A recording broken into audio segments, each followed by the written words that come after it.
Swastiastu. Assalamualaikum warahmatullahi wabarakatuh. Shalom, namo buddhaya, salam kebajikan, dan salam harmoni.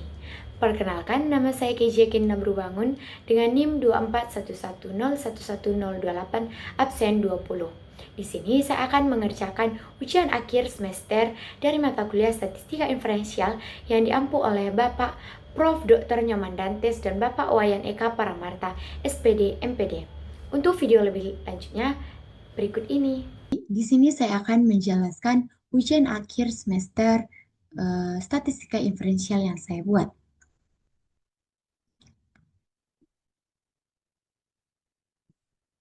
Nah, adapun kasus penelitiannya yaitu seorang mahasiswa bimbingan dan konseling ingin meneliti efektivitas atau isi variabel bebas terhadap isi variabel terikatnya yaitu siswa SMP atau SMA atau SMK di Singaraja. Peneliti dilakukan dengan membandingkan dua kelompok. Yang pertama itu kelompok eksperimen, N-nya itu 30, siswa yang mengikuti atau variabel bebas. Yang kedua itu ada kelompok kontrol, N-nya itu 32, siswa yang tidak mengikuti itu juga variabel bebas. Nah, pengukuran atau isi variabel terikat dilakukan setelah perlakuan atau post-test menggunakan skala Likert dengan rentang skor 30 sampai 90. Ini diisi dengan data dummy.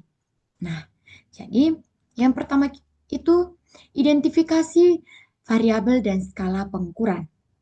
Yang pertama, A, tentukan dan jelaskan variabel bebas dan variabel terikat dalam penelitian tersebut. Nah, dari penelitian tersebut ada tadi terdiri dari dua variabel yaitu variabel bebas dan variabel terikat. Yang pertama akan kita bahas itu variabel terikat, variabel bebas yang dimana variabel bebas adalah dalam penelitian ini adalah layanan bimbingan kelompok, yaitu layanan bimbingan dan konseling yang diberikan kepada siswa secara berkelompok dengan tujuan membantu perkembangan pribadi, sosial, dan akademik siswa. Dan variabel terikatnya itu atau Y adalah motivasi belajar siswa, yaitu dorongan internal dan eksternal yang memengaruhi semangat, ketekunan, serta keterlibatan siswa dalam kegiatan belajar. Nah, bagian B itu kita disuruh jelaskan jenis skala pengukuran data yang digunakan serta alasan pemilihannya. Nah, pengukuran motivasi belajar siswa menggunakan skala Likert dengan rentan skor 30 sampai 90. Skala Likert ini dipilih karena mampu mengukur sikap, persepsi, dan kondisi psikologi secara kuantitatif melalui pernyataan yang diberi alternatif jawaban bertingkat. Nah, soal kedua itu ada penyusunan data dummy.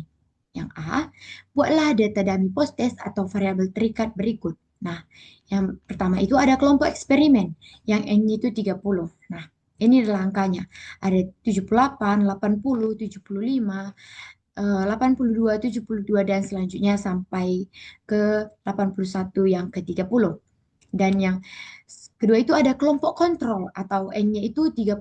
Ada 65, 68, 62, 70, dan selanjutnya sampai ke 64N yang ke-32. Nah, yang B, sajikan dalam bentuk tabel yang siap dianalisis. Nah, ini adalah kelompok eksperimen yang sudah saya buat menjadi tabel dan siap untuk dianalisis.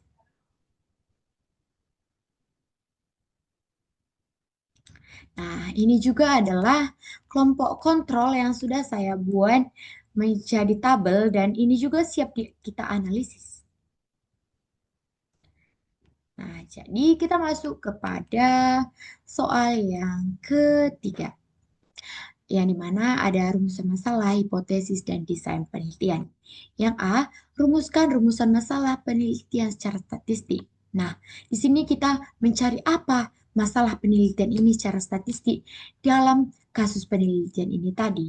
Yang saya dapat itu, apakah terdapat perbedaan motivasi belajar siswa antara siswa yang mengikuti layanan bimbingan kelompok dan siswa yang tidak mengikuti layanan bimbingan kelompok. Ini adalah rumusan masalah pada kasus penelitian ini. Yang Yang B ada susun hipotesis nol atau HO dan hipotesis alternatif atau HI.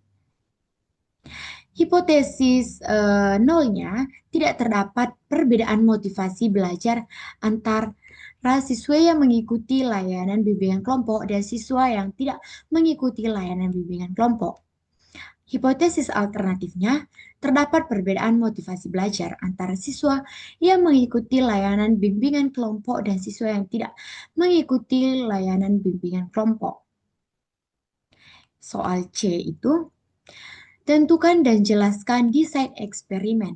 Bisa pakai post-test only control group design yang digunakan dalam penelitian ini. Nah, desain penelitian yang digunakan adalah post-test only control group design, yaitu desain eksperimen yang membandingkan dua kelompok atau eksperimen dan kontrol dengan pengukuran hanya dilakukan setelah perlakuan diberikan. Nah, adapun tahapan analisis datanya, yang pertama itu dari uji pressure analysis yang mencakup yang pertama itu ada uji normalitas. Nah, langkah-langkahnya. Nah, data yang sebelumnya kita kasih di atas tadi, kita pindahkan ke Excel pertamanya. Tetapi kita buat kalau kelompok eksperimen itu menjadi nomor satu dan kelompok kontrol itu kita ubah menjadi nomor dua. Dan itu kita pindahkan ke SPSS.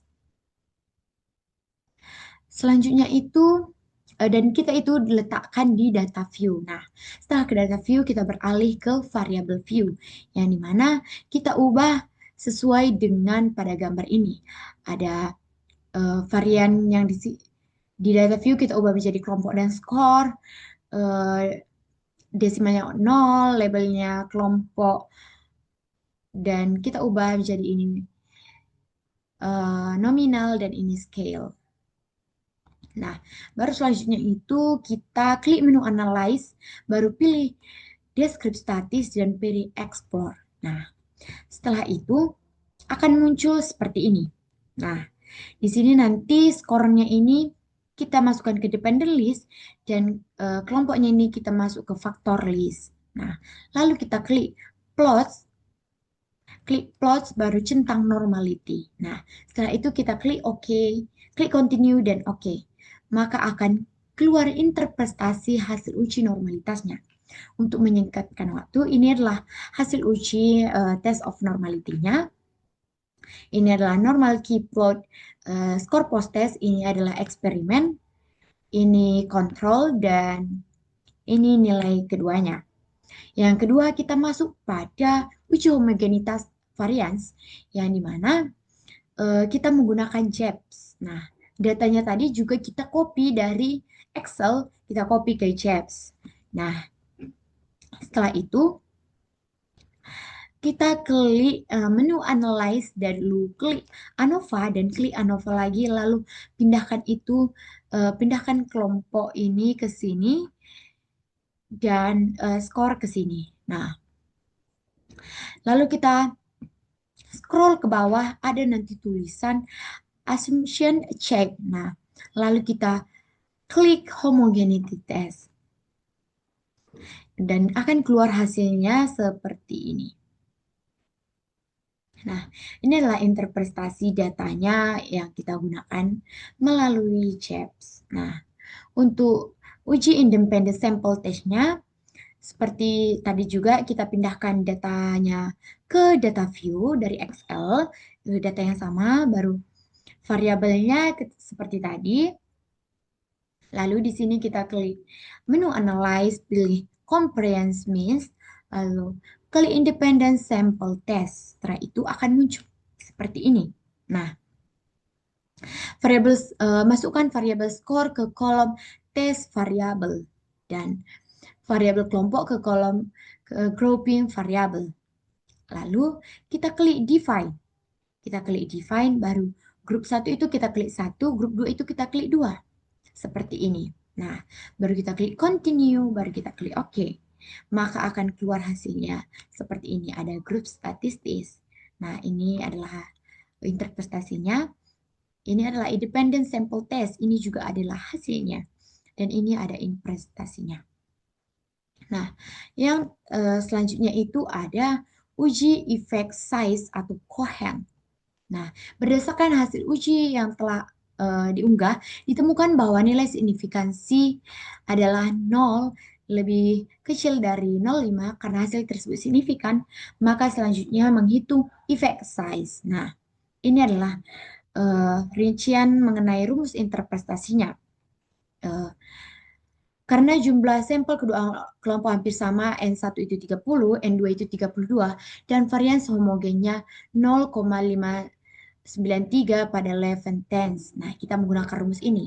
Dia sama dengan min 1 kurang min 2 per S, SJ atau standar deviasi Polet. Nah, atau standar deviasi gabungan. Yang dimana standar deviasi gabungan ini bisa kita hitung dalam akar S pangkat 2 dan 1 plus S pangkat 2 dan 2 dibagi 2. Nah, data yang digunakan dari output adalah min eksperimen 79,90 dan ini ada kita lihat min standar deviasi pertama dan standar deviasi kedua. Dan ini ada juga kriteria interpretasi hasilnya dapat kita lihat pada gambar berikut. Nah, yang ketiga itu ada analisis berdasarkan data. Nah, ini kita analisis yaitu selisih minnya 79 kurang 90 79,90 dikurang 66,09 sama dengan 18,81 dan ini ada SD standar deviasi gabungannya ada D-nya. Nah, ini ada kesimpulan interpretasinya. Nah, yang selanjutnya itu interpretasi output dan keputusan statistik, di mana interpretasi seluruh output statistik yang diperoleh baik dalam bentuk grafik atau tabel atau nilai signifikan dihitung min standar deviasi dan Cohen SD. Yang pertama itu ada distribusi data berdasarkan normal key plot titik data score test pada kelompok kontrol eksperimen menyebar mengikuti garis diagonal secara konsisten. Hal ini menunjukkan bahwa kedua kelompok berdistribusi normal. Perbandingan visual box plotnya, grafik box plot menunjukkan perbedaan yang sangat mencolok. Posisi kotak kelompok yang dimana posisi kotak kelompok eksperimen jauh lebih tinggi daripada kelompok kontrol tanpa adanya pencilan atau outlier. Nah, ini ada juga statistik deskriptif mean atau dan standar deviasinya. Kelompok eksperimen itu N-nya 30 dan min-nya itu 79,90 dan standar deviasinya 3,273 dan kelompok kontrol itu N-nya 32 dan rata-ratanya itu 66,09 dan standar deviasinya itu 2,955. Nah, uji hipotesisnya ini, uji T hitung ini menunjukkan nilai sebesar 17,452 dan nilai signifikansinya diperoleh ditulis dengan lebih kecil pada tabel ANOVA. Kekuatan IV atau Cohennya melalui perhitungan manual menggunakan selisih rata-rata 13,81 dan deviasi gabungan 3,118 diperoleh nilai Cohen sebesar 4,43. Nah, ini adalah keputusan statistik berdasarkan analisis alfa 0,5 dari uji homogenitas, uji hipotesis, dan besar pengaruhnya. Dan yang terakhir itu adalah kesimpulan penelitian berdasarkan hasil uji statistik. Berdasarkan hasil uji statistik, dapat disimpulkan bahwa terdapat perbedaan rata-rata skor post-test yang sangat signifikan antara kelompok eksperimen dan kelompok kontrol, di mana kelompok eksperimen memperoleh rata-rata sebesar 79,90, sedangkan kelompok kontrol memiliki sebesar 66,9. Keputusan hipotesis 0 didasarkan pada nilai signifikansi sebesar 0 P-nya lebih kecil dari 0,05 dan nilai T hitung sebesar 17,452. Selain itu, uji effect size menunjukkan nilai Cohen D sebesar 4,43 dan yang menurut kriteria Cohen termasuk dalam kategori efek sebesar large atau efek sebesar atau large effect karena nilainya jauh melebihi ambang batas 0,80. Dengan demikian, penelitian ini secara meyakinkan buktikan bahwa perlakuan yang diberikan pada kelompok eksperimen memiliki pengaruh yang sangat kuat dan nyata terhadap peningkatan hasil belajar siswa dibandingkan pada metode kelompok kontrol. Selanjutnya itu ada implikasi praktis hasil penelitian tersebut bagi layanan bimbingan dan konseling.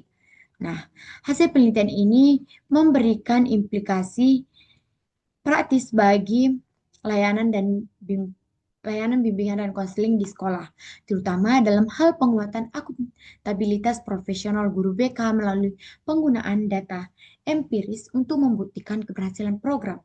Temuan dengan effect size yang sebesar ini dapat dijadikan dasar bagi guru BK untuk mengadopsi eh, intervensi serupa dalam layanan bimbingan klasikal guna meningkatkan hasil belajar atau aspek pengembangan diri siswa lainnya secara efektif.